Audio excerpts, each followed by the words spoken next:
Perhatian, perhatian. Jumpa kembali dalam channel Cendekia Muslim bersama Gus Handi. Tetap pertahankan kewarasan Anda selama menonton video ini. Jangan lupa siapkan kopi dan camilan sebagai pendamping. Selamat menikmati.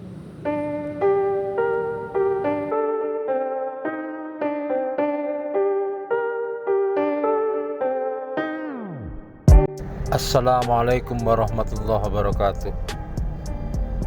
Berjumpa kembali di channel Cendekia Muslim. Teman-teman sekalian, kali ini teman-teman akan aku ajak ya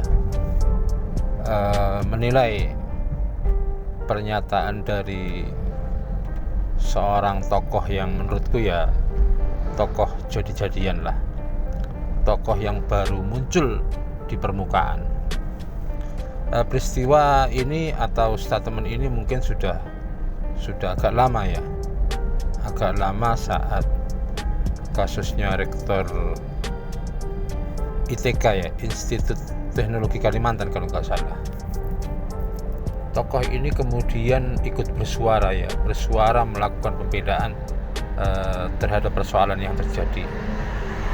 Tapi kali ini nggak fokus pada apa yang terjadi pada rektor ITK, tetapi lebih pada statement yang pernah disampaikan oleh tokoh ini, yaitu yang dikenal dengan nama Habib Kribo.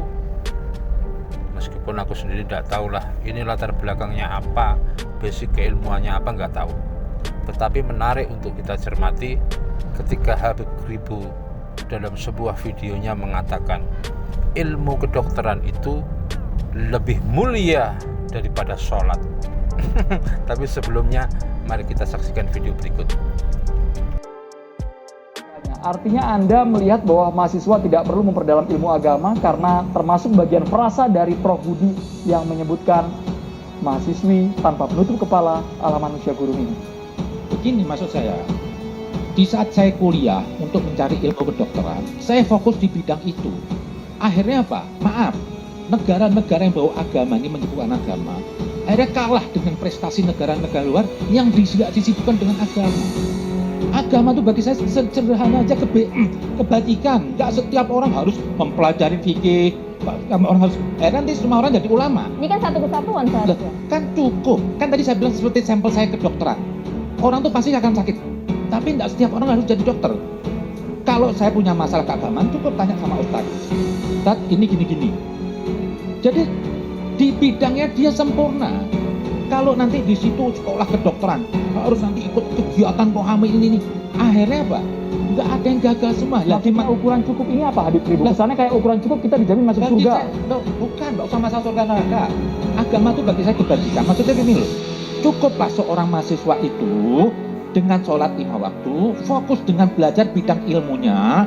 Nanti dia sukses yang dimaksud oleh rektor itu. Akhirnya apa? Karena dia bercabang, ini enggak, akhirnya dua-duanya gagal, la dunia wala akhirat. Jadi fokuslah, karena ilmu kedokteran itu juga lebih mulia daripada sholat.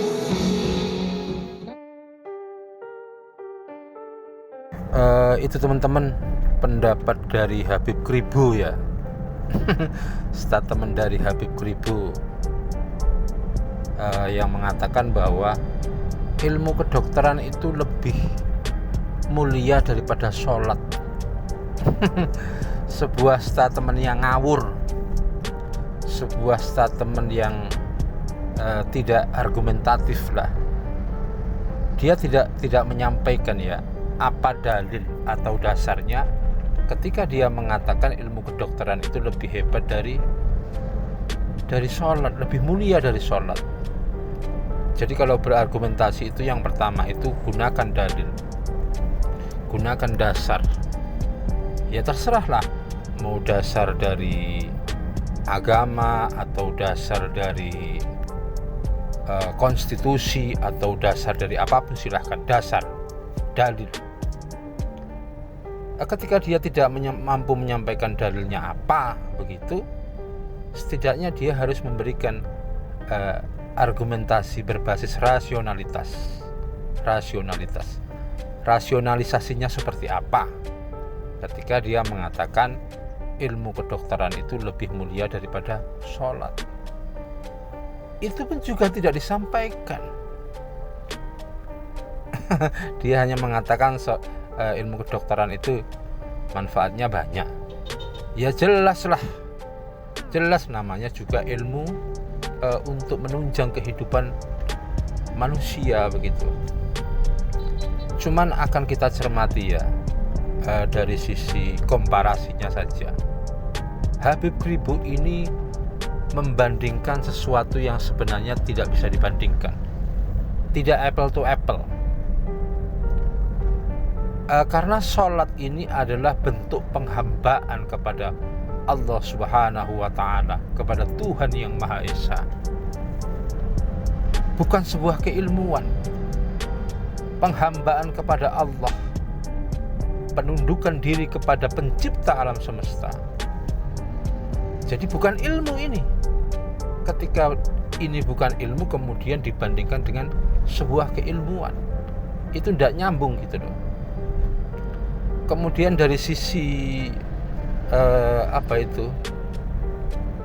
maksud dan tujuan sholat dan ilmu kedokteran itu berbeda. Tujuan sholat itu membangun hubungan vertikal dengan Allah, hablum minallah. Sementara ilmu kedokteran itu hablum minan nas. Jadi jenisnya saja sudah berbeda. Satu hablum minallah, satu hablum minan nas. Satu hubungan vertikal dengan Allah, satu hubungan horizontal dengan sama manusia. Dan dalam hal ini pun gagal paham si Habib Ribu, tidak nyambung gitu loh. Jadi kalau mau apple to apple, misalkan membandingkan ilmu kedokteran itu, jangan bandingkan dengan penundukan diri kita kepada Allah, bandingkan dengan ilmu yang lain.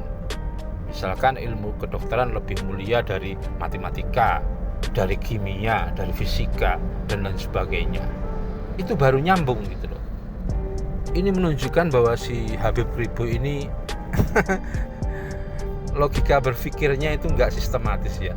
Asal ngomong, asal ngawur-ngawuran sajalah.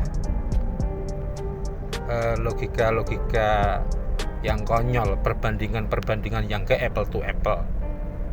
Kalau perbandingannya tidak apple to apple, ya pasti kesimpulannya keliru, kesimpulannya ngawur, kesimpulannya sesat begitu.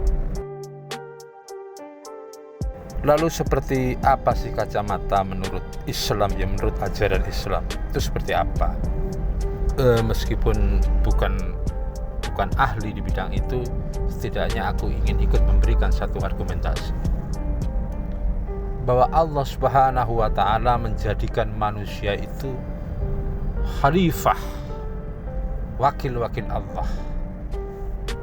Tetapi di ayat yang lain Allah menyatakan atau Allah berfirman bahwa Allah tidak menjadikan jin dan manusia itu kecuali untuk beribadah kepada Allah Subhanahu wa Ta'ala. Sebenarnya status utama manusia, tujuan utama penciptaan manusia itu sebagai hamba Allah, sebagai abdullah, pengabdi kepada Allah. Tetapi di samping sebagai pengabdi, dia juga karena diberikan potensi yang begitu luar biasa sebagai makhluk terbaik, sebagai ahsanut taqwim, manusia juga diberikan beban untuk menjadi khalifah Allah, menjadi wakil-wakil Allah. Ketika Allah punya sifat Rahman dan Rahim, manusia diharapkan dalam kehidupannya bisa menerjemahkan sifat-sifat Allah yang Rahman dan Rahim dalam kehidupan. Ketika Allah punya sifat Al-Adil, diharapkan manusia juga ikut menegakkan keadilan. Allah Al-Hakim, manusia diharapkan terlibat berkontribusi untuk menciptakan satu hukum-hukum yang bermanfaat bagi manusia. Demikian pula ketika dihubungkan dengan kedokteran, manusia sebagai khalifah Allah, karena Allah itu punya sifat apa ya? Idza maritu fahuwa yashfin, ketika aku sakit engkau ya Allah yang menyembuhkan. Jadi ilmu kedokteran ini sebenarnya adalah terjemah ejawantah atau aplikasi dari manusia sebagai khalifah Allah dalam bidang pengobatan, penyembuhan kepada manusia yang lainnya. Jadi ini lebih pada khalifatullah, tapi hakikatnya sebenarnya khalifatullah itu juga dalam bingkai mengabdi kepada Allah Subhanahu wa ta'ala. Semuanya seperti itu. Makanya kalau dalam doa iftitah itu inna sholati wa nusuki wa mahyaya wa mamati, seluruh hidup dan matiku, seluruh aktivitasku ini lillahi ta'ala, karena Allah Subhanahu wa ta'ala. Jadi ada dua tugas manusia, Abdullah dan Khalifatullah. Dan sebenarnya Khalifatullah itu pun dalam bingkai mengabdi kepada Allah Subhanahu wa ta'ala. Lalu kalau ditanya lebih mulia mana, sholat, penghambaan kepada Allah, dan ilmu kedokteran, tentu kalau aku ditanya yang lebih kamu prioritaskan kepada generasimu, ilmu mana yang akan kamu perkenalkan, tentu aku akan mengatakan mengenal kepada Tuhannya itu akidah bertuhan yang satu, meyakini Allah Subhanahu wa ta'ala sebagai Tuhan seluruh makhluk, itu adalah ilmu yang pertama akan kuberikan kepada anakku. Sementara ilmu kedokteran itu sifatnya tidak wajib, dia hanya menjadi bagian-bagian dari berbagai ilmu Allah yang tidak bertepi, dan itu tidak harus kita, bisa siapapun. Mengenal kepada Allah itu wajib, menguasai berbagai disiplin ilmu itu tidak wajib. Semua tergantung pada potensi dan bakat kita. Jadi semoga ini jadi pencerahan ya. Seluruh ilmu itu penting, seluruh ilmu itu bagus, tetapi mengenal kepada Allah dalam hal ini sholat itu menjadi ilmu yang paling fundamental, paling utama, ilmu yang paling utama, yang lebih diprioritaskan. Jadi sebenarnya tidak bisa dibandingkan. Itu saja teman-teman, semoga bermanfaat. Kurang lebihnya mohon maaf. Assalamualaikum warahmatullahi wabarakatuh.